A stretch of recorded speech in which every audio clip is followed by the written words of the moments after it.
사도신경으로 신앙 고백하십니다. 나는 전능하신 아버지 하나님, 천지의 창조주를 믿습니다. 나는 그의 유일하신 아들 우리 주 예수 그리스도를 믿습니다. 그는 성령으로 잉태되어 동정녀 마리아에게서 나시고 본디오 빌라도에게 고난을 받아 십자가에 못 박혀 죽으시고 장사된 지 사흘 만에 죽은 자 가운데서 다시 살아나셨으며 하늘에 오르시어 전능하신 아버지 하나님 우편에 앉아 계시다가 거기로부터 살아있는 자와 죽은 자를 심판하러 오십니다. 나는 성령을 믿으며 거룩한 공교회와 성도의 교제와 죄를 용서받는 것과 몸의 부활과 영생을 믿습니다. 아멘. 사무엘상 13장부터 14장까지입니다. 함께 읽겠습니다. 사울이 왕이 될 때에 40세라 그가 이스라엘을 다스린 지 2년에 이스라엘 사람 3,000명을 택하여 그 중에서 2,000명은 자기와 함께 믹마스와 베델 산에 있게 하고 1,000명은 요나단과 함께 베냐민 기브아에 있게 하고 남은 백성은 각기 장막으로 보내니라.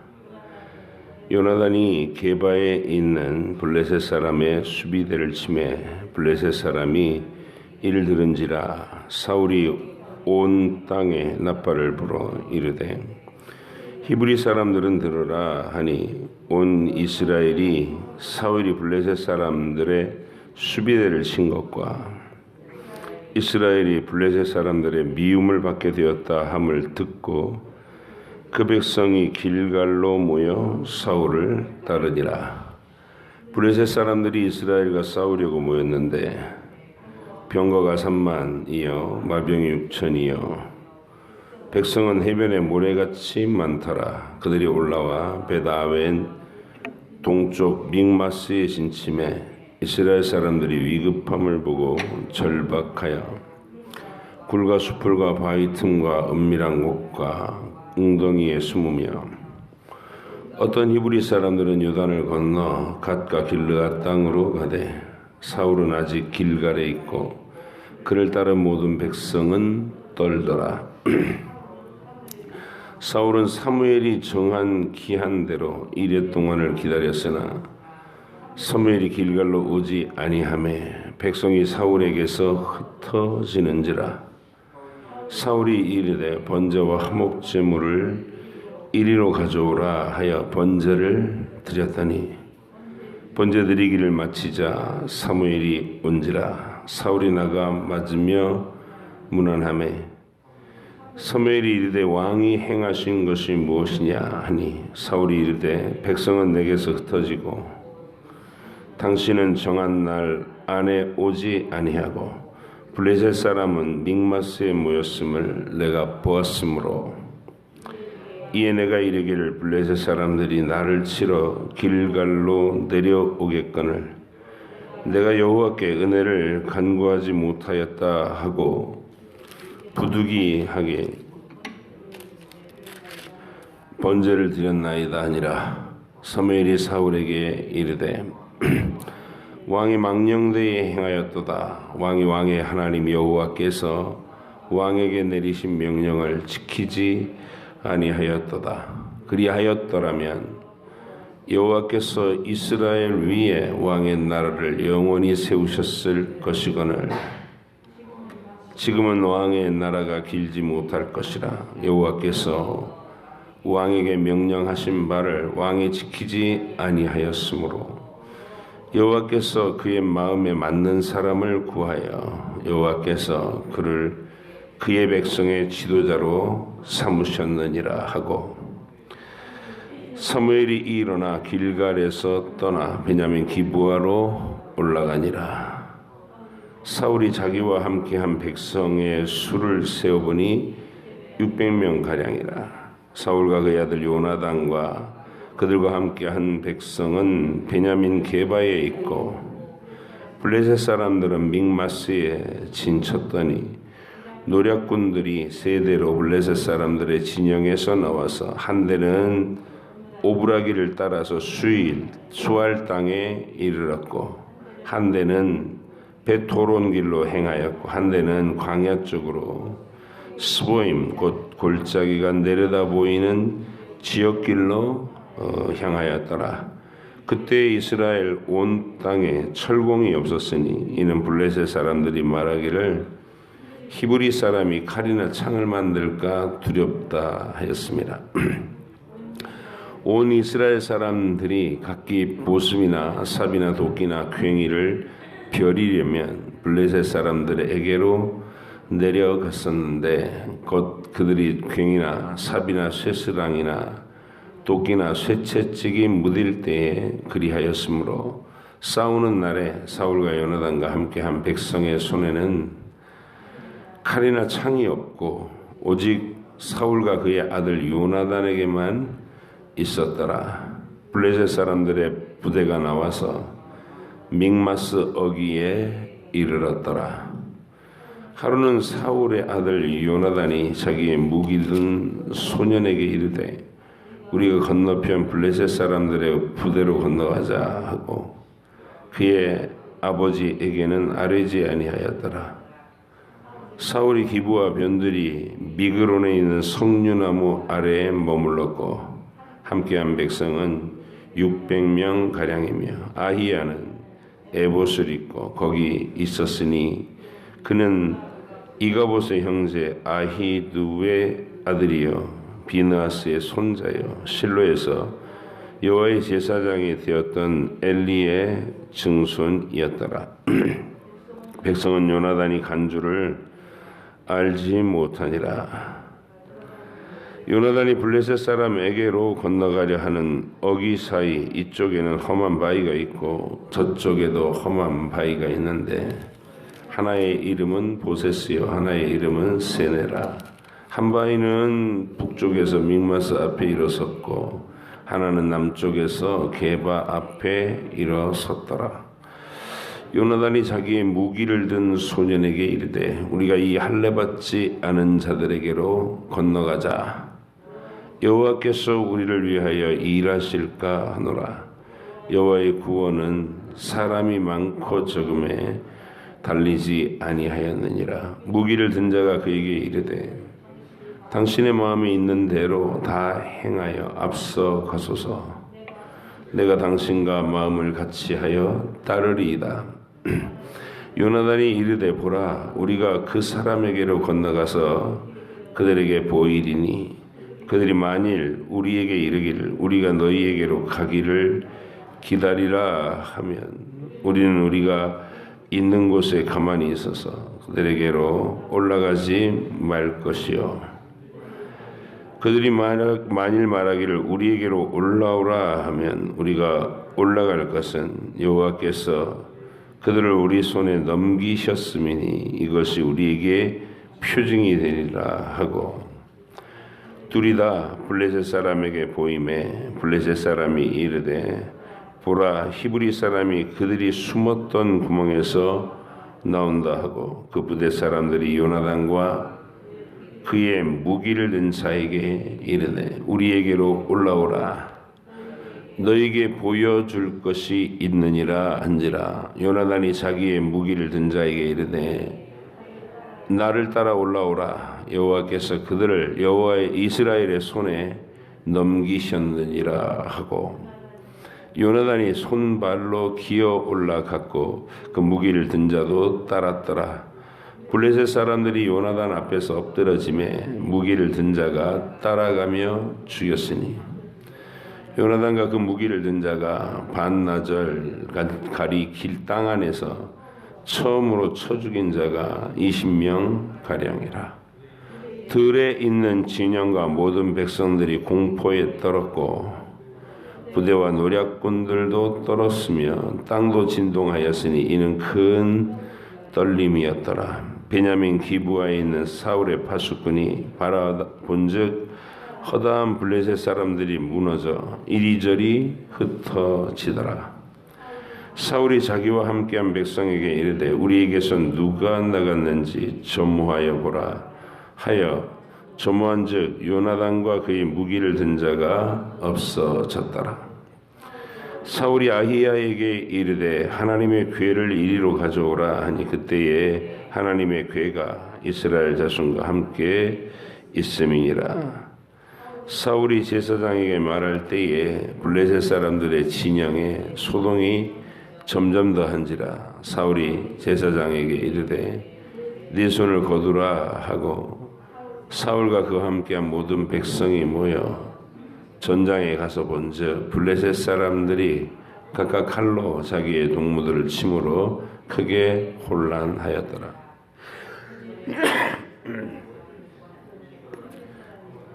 하던 히브리 사람이 사방에서 블레셋 사람들과 함께 진영에 들어왔더니 그들이 돌이켜 사울과 요나단과 함께한 이스라엘 사람들과 합하였고 에브라임 산지에 숨었던 이스라엘 모든 사람도 블레셋 사람들이 도망함을 듣고 싸우러 나와서 그들을 추격하였더라.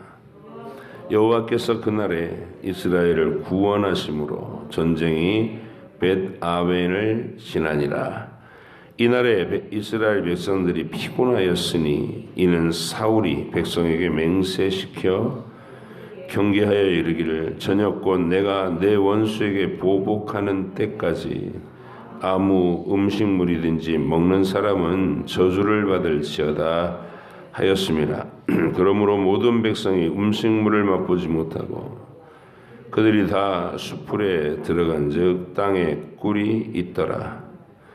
백성이 수풀로 들어갈 때에 꿀이 흐르는 것을 보고도 그들이 맹세를 두려워하여 손을 그 입에 대는 자가 없었으나 요나단은 그의 아버지가 백성에게 맹세하여 명령할 때에 듣지 못하였으므로 손에 가진 지팡이 끝을 내밀어 벌집에 꿀을 찍고 그의 손을 돌려 입에 대매 눈이 밝아졌더라. 그때의 백성 중 한 사람이 말하여 이르되 당신의 부친이 백성에게 맹세하여 엄히 말씀하시기를 오늘 음식물을 먹는 사람은 저주를 받을지어다 하셨나이다. 그러므로 백성이 피곤하였나이다 하니 요나단이 이르되 내 아버지께서 이 땅을 곤란하게 하셨도다. 보라 내가 이 꿀 죽음을 맛보고도 내 눈이 이렇게 밝아졌거든.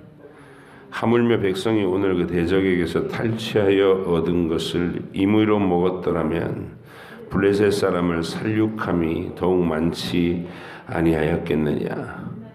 그날의 백성이 믹마스에서부터 아엘론에 이르기까지 블레셋 사람들을 섰으므로 그들이 심히 피곤한지라. 백성이 이에 탈취한 물건에 달려가서 양과 소와 송아지들을 끌어다가 그것을 땅에서 잡아 핏째 먹었더니 무리가 사울에게 전하여 이르되 보소서 백성이 고기를 핏째 먹어 여호와께 범죄하였나이다. 사울이 이르되 너희가 믿음 없이 행하였도다. 이제 큰 돌을 내게로 굴려오라 하고 또 사울이 이르되 너희는 백성 중에 흩어져 다니며 그들에게 이르기를 사람은 각기 소와 양을 이리로 끌어다가 여기서 잡아 먹되 핏째로 먹어 여호와께 범죄하지 말라 하매 그 밤에 모든 백성이 각각 자기의 소를 끌어다가 거기서 잡으니라. 사울이 여호와를 위하여 제단을 쌓았으니 이는 그가 여호와를 위하여 처음 쌓은 제단이었더라. 사울이 이르되 우리가 밤에 블레셋 사람들을 추격하여 동틀 때까지 그들 중에서 탈취하고 한 사람도 남기지 말자. 무리가 이르되 왕의 생각에 좋은 대로 하소서 할 때에 제사장이 이르되 이리로 와서 하나님께로 나아가사이다 하매 사울이 하나님께 묻자오되 내가 블레셋 사람들을 추격하리이까 주께서 그들을 이스라엘 손에 넘기시겠나이까 하되 그날에 대답하지 아니하시는지라. 사울이 이르되 너희 군대의 지휘관들아 다 이리로 오라. 오늘 이 죄가 누구에게 있나 알아보자. 이스라엘을 구원하신 여호와께서 살아 계심을 두고 맹세하노니 내 아들 요나단에게 있다 할지라도 반드시 죽으리라 하되 모든 백성 중 한 사람도 대답하지 아니하매 이에 그가 온 이스라엘에게 이르되 너희는 저쪽에 있으라 나와 내 아들 요나단은 이쪽에 있으리라. 백성이 사울에게 말하되 왕의 생각에 좋은 대로 하소서 하니라. 이에 사울이 이스라엘의 하나님 여호와께 아뢰되 원하건대 실상을 보이소서 하였더니 요나단과 사울이 뽑히고 백성은 면한지라. 사울이 이르되 나와 내 아들 요나단 사이에 뽑으라 하였더니 요나단이 뽑히니라. 사울이 요나단에게 이르되 네가 행한 것을 내게 말하라. 요나단이 말하여 이르되 내가 다만 내 손에 가진 지팡이 끝으로 꿀을 조금 맛봤을 뿐이오나 내가 죽을 수밖에 없나이다. 사울이 이르되 요나단아 네가 반드시 죽으리라. 그렇지 않으면 하나님이 내게 벌을 내리시고 또 내리시기를 원하노라 하니 백성이 사울에게 말하되 이스라엘의 이 큰 구원을 이룬 요나단이 죽겠나이까 결단코 그렇지 아니하니이다.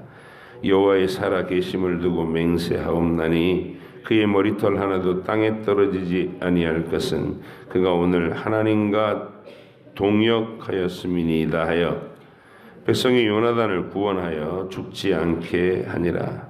사울이 블레셋 사람들을 추격하기를 그치고 올라가매 블레셋 사람들이 자기 곳으로 돌아가니라.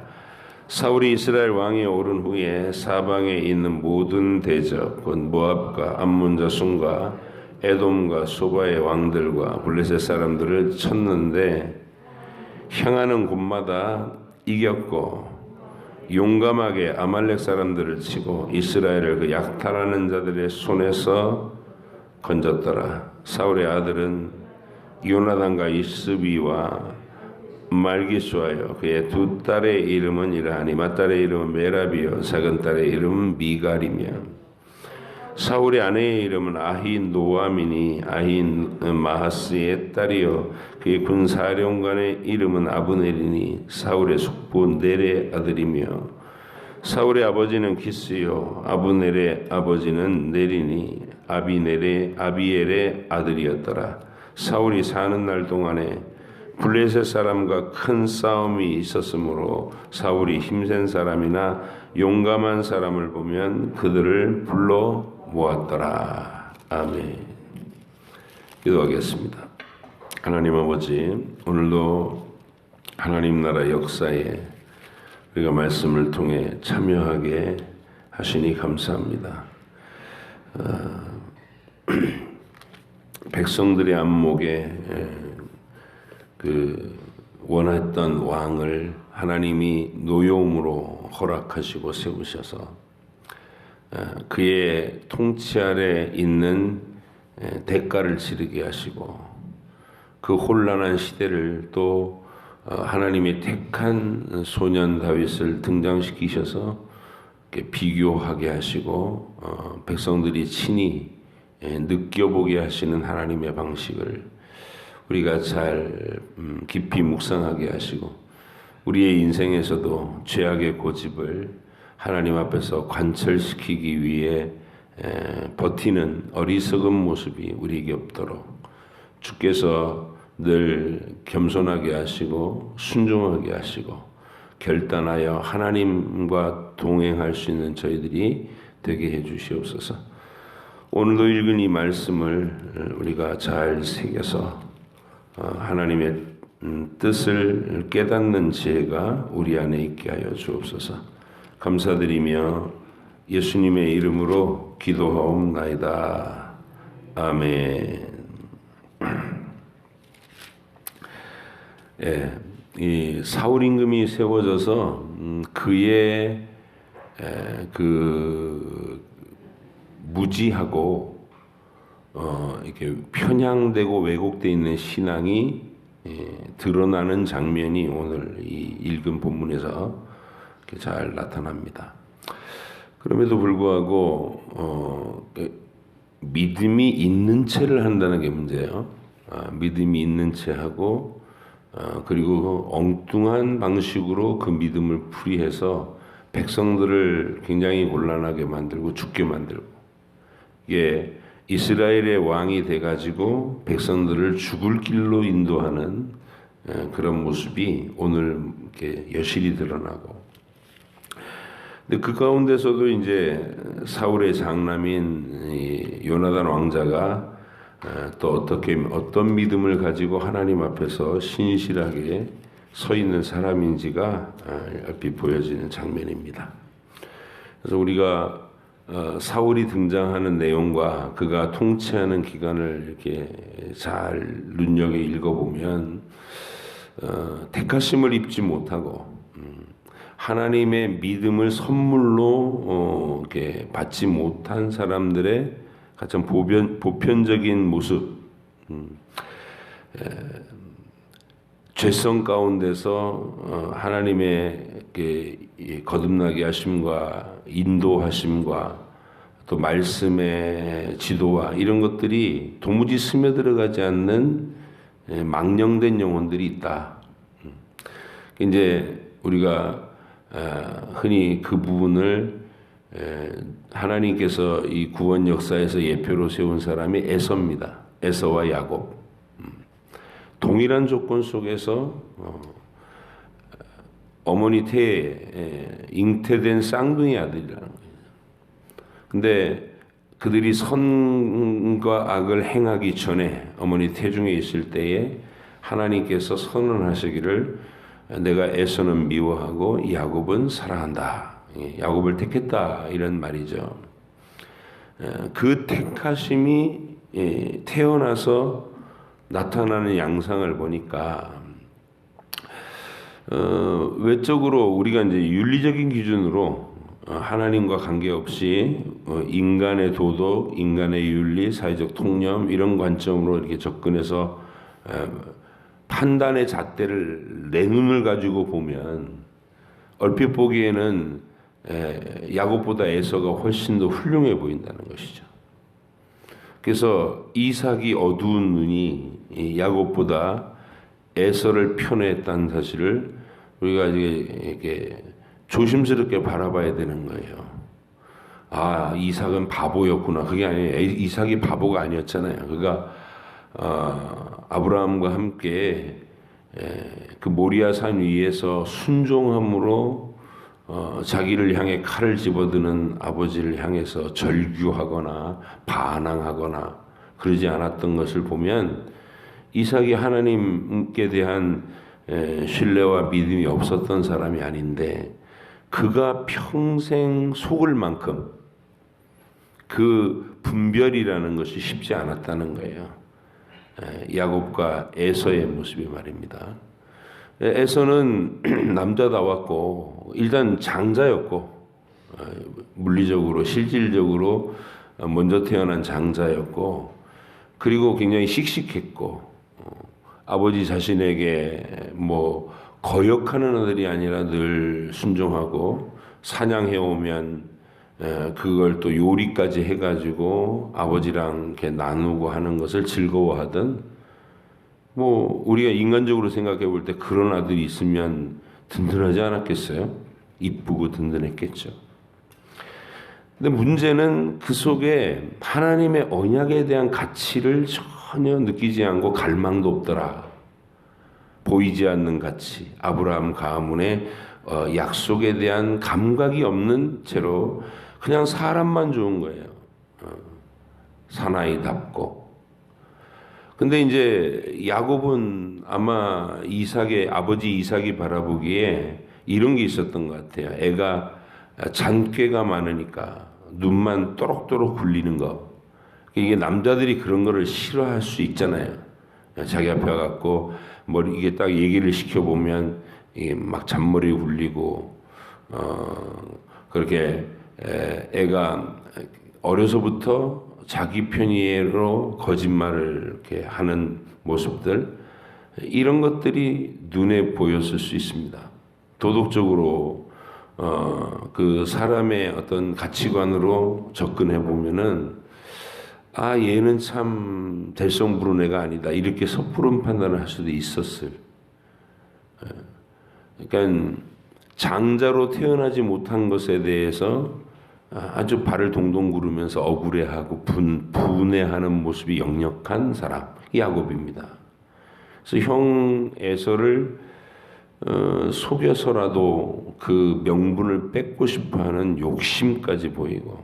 그러니까 이제 우리가 그걸 부모의 입장에서 이렇게 들여다볼 때, 특히 아버지의 눈으로 들여다볼 때 이삭이 이해가 가요. 에서를 좋아하게 된 이삭이 이해가 간다는 것이죠. 근데 하나님은 리브가에게, 기도하는 리브가에게 임신하고 있는 중에 택하심은 작은 아이에게 있다. 이 아이를 통해서 이 아브라함의 언약을 이어갈 것이라고 미리 다 예고하셨잖아요. 그래서 우리는 이게 택하심이라는 게 어떤 양상으로 나타났나를 그 창세기 사건에서 아주 잘 인식하고 들어와야 사울이 해석이 되는 거예요. 아, 사울이 이 사람이 마치 에서와 같은 자구나. 히브리서 기자는 구원의 역사 속에 그런 인물들이 늘 있을 거라는 거예요. 그러니까 이 언약의 울타리 안에서 일어나는 일이라. 교회 밖의 일이 아니라 교회 안의 일이라는 거예요. 교회 안에 이렇게 아무리 말씀과 기적과 하나님의 은혜로운 시간들을 다 기회로 주어도 도무지 말씀의 씨앗이 그 마음속에 떨어져서 싹이 나고 꽃이 피고 열매 맺는 과정이 안 생기는 사람이 있다는 거예요. 매년 그 타령으로 자기 방식의 생각으로, 고집으로 진리에 입각해서 하나님을 만나려고 하지 않고 무슨 종교적인 몇 가지 들은 풍월로 전통과 어떤 이 의식 같은 것을 수행함으로써 그걸로 하나님을 섬긴다고 또 행세를 하는 그런 종류의 신앙. 하나님의 약속이라든지 하나님을 사랑하는 일이라든지 그 진리를 세우는 일에 대해서는 도무지 감각이 없고 관심도 없는 인물. 에서와 같이 망령된 자들이 너희에게 있을까 두려워하라. 그게 히브리서 기록자가 우리에게 들려주는 말씀입니다. 그래서 교회 안에서 끊임없이 말씀을 선포해주고, 그리고 그 말씀대로 하나님 앞에서 열매 맺을 것을 기대하고 우리가 도우기도 하면서 복음을 전하고 양육하고 그러는 거 아니겠어요? 근데도 이 말씀의 유익함을 도무지 받아들이지 못하는 그 영혼들이 있을 때 우린 실망하기 쉬워요. 왜냐하면 그게 더디면 에서 같은 자들이 계속되고 그러면 그건 항상 교회의 아픔이고, 리브가의 평생의 아픔 아니었어요. 에서의 그 망령됨이. 하나님 나라와 상관없는 이방 여자들, 가나안 그 음란한 족속에게서 아내를 취해가지고, 그것도 여러 아내를 두고 이렇게 언약과는 상관없는 삶을 살아가는 그가 리브가에게 늘 아픔이었죠. 근데 택하신 영혼은 그의 성정이 어떠하든지 간에, 우리가 보기에 착한 사람, 악한 사람, 뭐 이런 게으른 사람, 부지런한 사람, 욕심 많은 사람, 너그러운 사람, 뭐 이렇게 사람의 성정을 나눌 수 있지만 야곱은 그 중에서 아주 집착이 강한 사람이고, 야곱 역시 하나님께 대해서 끝까지 버티면서 자기가 살고 싶은 방법대로 고집을 부리던 사람입니다.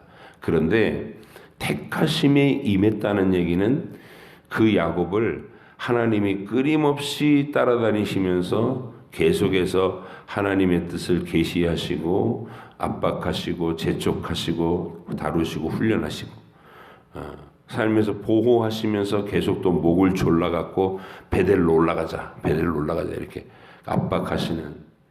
그래서 마침내 130살에 애굽에 내려갈 때 자기의 인생에서 펼쳐진 그 수많은 하나님의 강력한 다루심을 비로소 깨닫고 라헬을 왜 중간에 그렇게 빨리 데려가셨는지, 요셉이 왜 갑자기 사라져 버렸는지, 베냐민을 가지고 왜 자기를 계속해서 내려놓을 것을 요구하셨는지, 이런 것들이 다 깨닫게 된 조각 그림이 다 한 큰 그림으로 딱 완성돼서 그래서 그랬구나 하고 깨닫게 된 날부터 애굽에 내려가던 그 130살에서 148세에 돌아가실 때까지의 그 마지막 18년 기간이 야곱은 하나님과 깊은 연합의 기쁨, 하나님과 동행의 기쁨을 나타내던 기간이었다. 그런 택하심이 우리에게 있어야 되는 거예요. 그런 증거들이, 하나님의 택하신 증거는 인생의 어느 시점에서 만개할지 모르니까 아브라함처럼 그때 단계마다 탁탁탁 깨닫고 하나님과 동행하며 믿음이 잘 자라가는 사람도 있고, 야곱처럼 끈덕지게 버티다가 이게 하나님의 압박을 받으면서 그 길로 나아가는 사람도 있고, 그러나 택하심이 있어야 어쨌든 그 열매가 맺어지는 거라는 것이죠. 근데 에서는 끝내 그걸 몰라요. 평생 가도. 그러나 외적으로 보면 그는 어려서도 장남으로서 큰 소리 치며 다녔고, 집안의 모든 것이 자기 것이냐 활개치며 다녔고, 아버지의 비호를 받았고, 뭐 축복 기도를 뺏기고 난 다음에도 실질상에서는 그가 에돔 지역에 내려가서 왕국을 먼저 세웠고 왕노릇하고 살았어요. 자기가 원하는 대로 멋대로 살았다. 이게 에서의 길입니다. 그래서 우리는 이 에서의 길이 우리가 현실에서 볼 때 결코 시시해 보이고 초라해 보이지 않기 때문에 자꾸 속을 수 있다는 거예요. 키도 크고 어깨 위는 더하더라. 사울의 나타내 보이는 그 겉모양이 그랬다는 거예요. 사람들 눈에 혹할 수 있도록. 그리고 베냐민의 기스 가문이라고는 가문도 번듯한 가문이에요.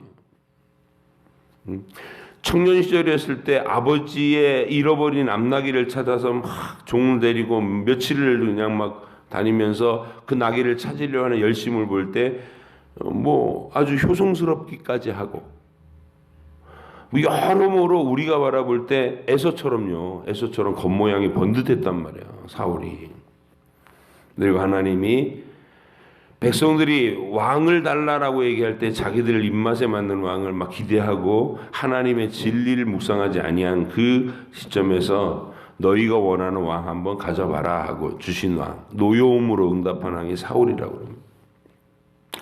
이 사울이 그렇게 하나님의 여러 가지 기적 표적들을 다 보면서 왕이 됐고, 백성들 앞에서도 이제 보이지 않는 곳에서도 그런 많은 기사와 예언을 하고 그 일이 그 다음 날에 성취되고 막 이러는 경험을 사울 개인에게 시키잖아요. 그리고 나서 백성들 앞에 다 모였을 때도 기적을 보인단 말이에요. 전체적 앞에서도 제비 뽑았을 때 정확하게 네 차례에 걸친 그 제비 뽑기가 정확하게 사울을 찾아내는 그 기적을 하나님이 보여주셨다는 것이죠. 백성들은 제비 뽑기는 하나님의 정당한 방식으로 다 통용돼 있으니까 사울이 왕 됐다는 거, 거기에 이제 공식적으로 왕으로 세울 때에 물론 투덜거리는 사람이 있었지만 아무도 반기를 들지 못했죠. 근데 사울 자신은 깜짝 놀라야 되는 거예요. 왜냐하면 사무엘이 너를 하나님이 지명하셨다 이렇게 미리 선포해 놨었으니까. 그리고 그 현장에 들어왔는데 제비뽑기가 점점 자기를 찾아내더라는 것이죠. 근데 그때도 쏙 나선 게 아니라 행구 사이에 숨었다 이렇게 돼 있었잖아요. 무슨 겸손해서 그랬는지, 이 사람이 그 겁을 먹고 그랬던 것 같지는 않아요. 나중에 하는 모습 보면. 무슨 그 말하는 내용이 그랬어요. 우리 이스라엘 가운데 우리 가문이 뭔데 왕이 날 만큼 가문이 되겠습니까? 하고 겸손까지 떨어요. 그런데 이제 오늘 본문에서 그가 본색이 드러나는 거예요. 점점 더 어떤 본색이 드러나느냐면 블레셋과의 전투가 벌어졌는데 정말 그 이스라엘의 상황이 얼마나 피폐한지 몰라요. 철공소도조차도 없어서 블레셋 사람들이 아예 전략적으로 이스라엘의 철공소를 다 방해를 한 거예요. 다 잡아가고 끌고 가고. 우리나라의 일본 사람 제국주의자들이 도공들을 제국주의자가 아니라 조선시대에 임진왜란때 일본 그때는 외놈들이 한국의 도공들을 그렇게 잡아다가 자기들 도자기 그 산업을 발전시키고 그랬던 것처럼 기술자들을 다 못하게 하고 자기들이 다 독차지하고 그래가지고 이스라엘에 무슨 칼을 든 사람이 없어요. 무기를 가질 수 있는 사람이 없었다. 이건 괭이와 호미 같은 농기구를 이렇게 만들려고 하고 나를 세우려고 해도 그 블레셋 사람들에게 의존해야 될 만큼 그렇게 블레셋이 철저하게 이스라엘 사람들을 압제하고 수탈하고 있었다. 이런 표현이죠.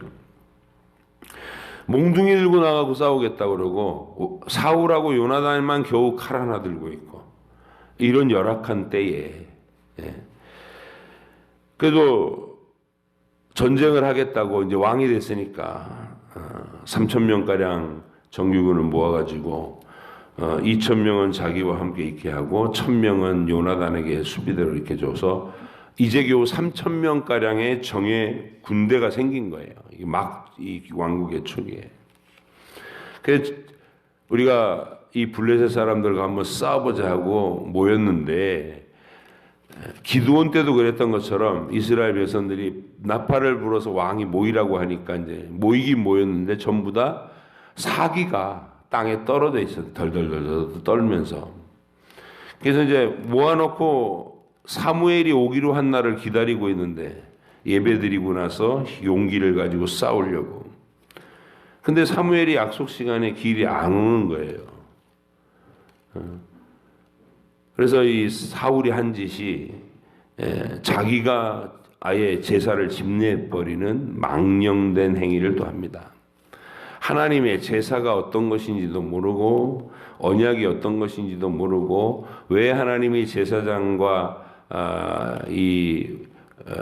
권력을 분리하시는지 이제 처음 왕이 된 자가 마치 자기는 지금 베냐민 지파니에요.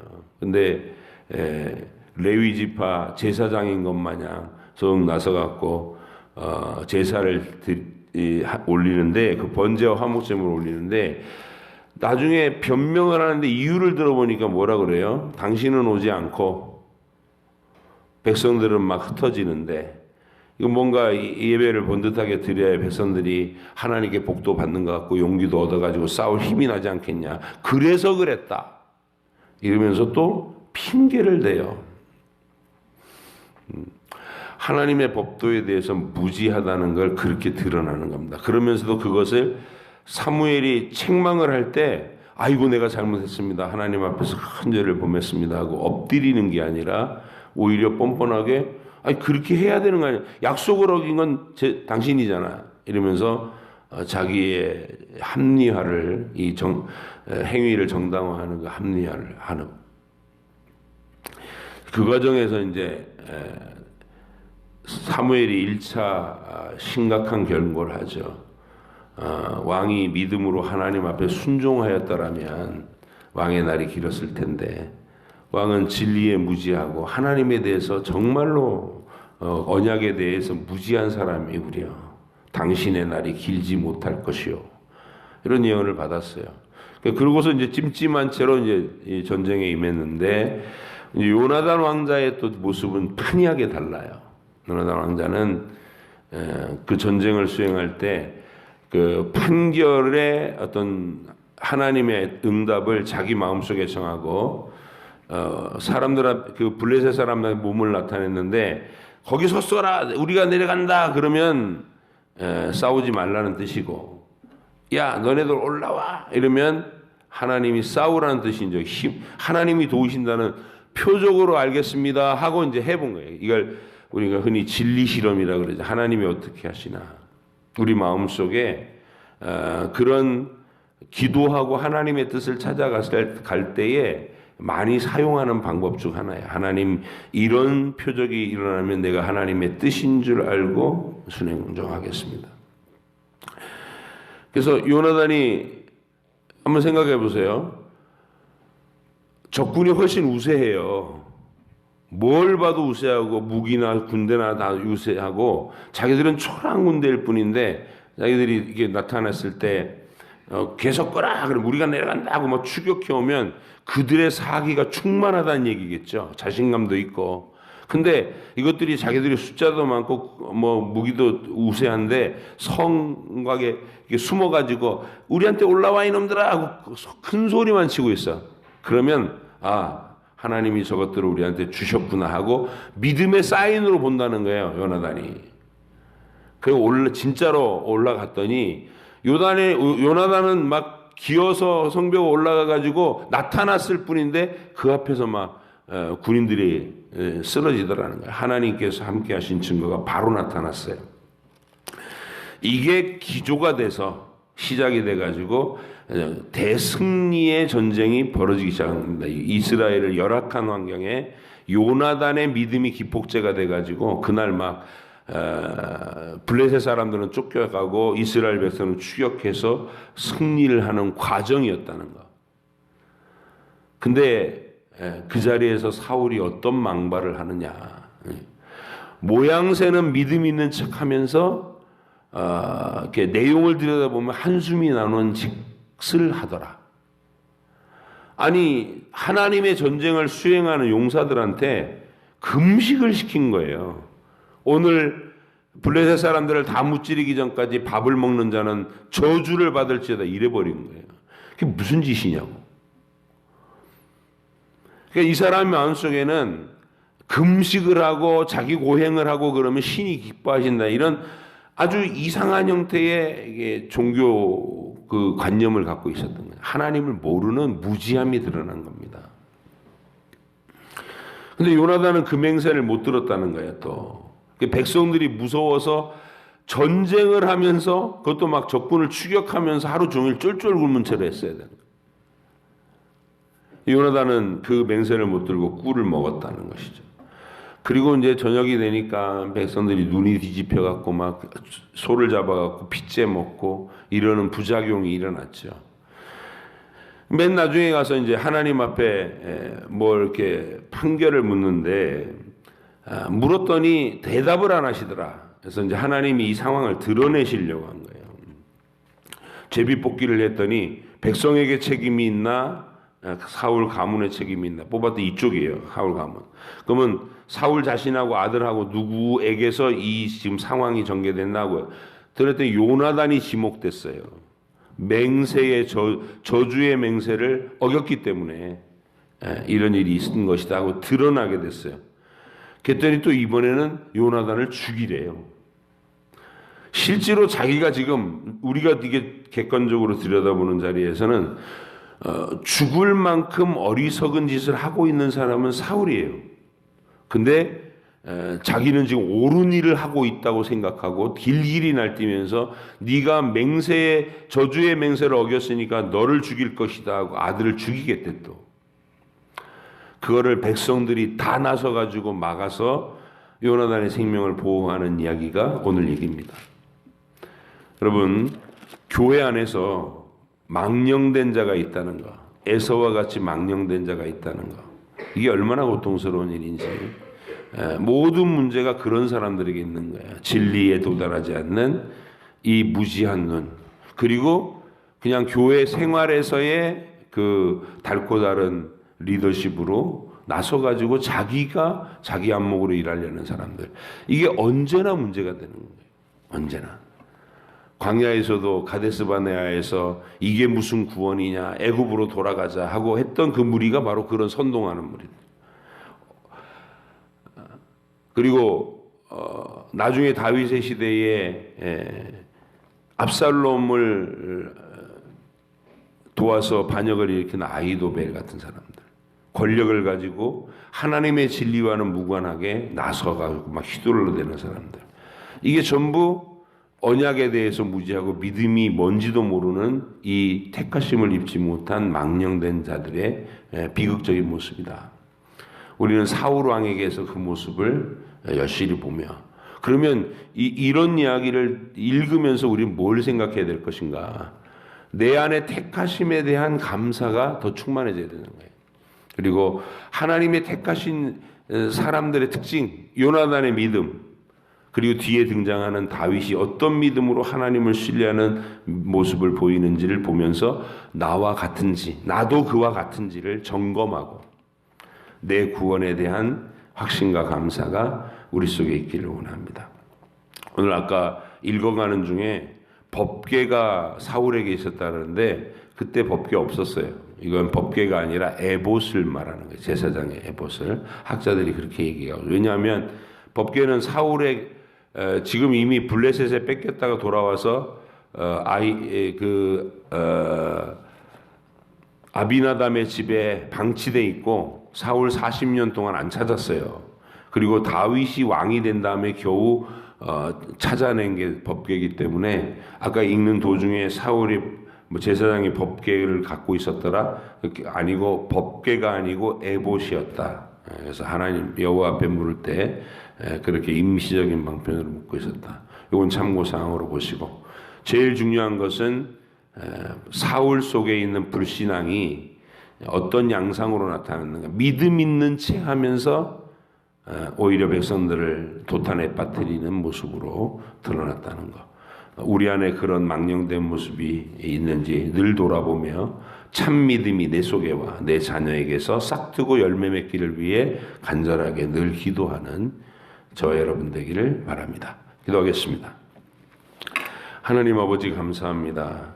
언약의 신비로움, 우리 안에 임하는 이 구원의 진리가 하나님의 무한하신 선물이라는 것 우리가 기억하게 하시고, 내가 늘 이 말씀을 사랑하게 되고 말씀에 늘 소중하게 가치를 깨닫게 되고, 그리고 하나님을 뜨겁게 사랑하는 자리에 나아가게 되는 것, 이것이 하나님의 택하심의 증거인 줄을 믿고, 금은보화를 얻는 것보다 내 속에 참된 믿음의 고백이 있다는 것을 가장 귀한 것으로 여기는 주의 백성들이 되게 해주시옵소서. 요나단 왕자가 진실한 믿음을 고백하고도 오히려 죽을 짓을 한 것처럼 몰리는 이 상황. 사울은 전혀 스스로 깨닫지 못하고 자기가 잘하는 줄 알고 큰 소리를 치며 지금 이스라엘 앞에서 좌충우돌하고 있습니다. 하나님 아버지, 이 비극적인 장면을 우리가 제대로 기억하게 하시고 분별하여 우리 안에는 이런 모습이 드러나지 않도록 항상 경계하고 기도하고 말씀으로 깨어있는 우리가 되게 해 주시옵소서. 감사드리며 예수님의 이름으로 기도합니다. 아멘. 하늘에 계신 우리 아버지, 아버지 이름을 거룩하게 하시며 아버지의 나라가 오게 하시며 아버지의 뜻이 하늘에서와 같이 땅에서도 이루어지게 하소서. 오늘 우리에게 일용할 양식을 주시고 우리가 우리에게 잘못한 사람을 용서하여 준 것 같이 우리 죄를 용서하여 주시고 우리를 시험에 빠지지 않게 하시고 악에서 구하소서. 나라와 권능과 영광이 영원히 아버지의 것입니다. 아멘.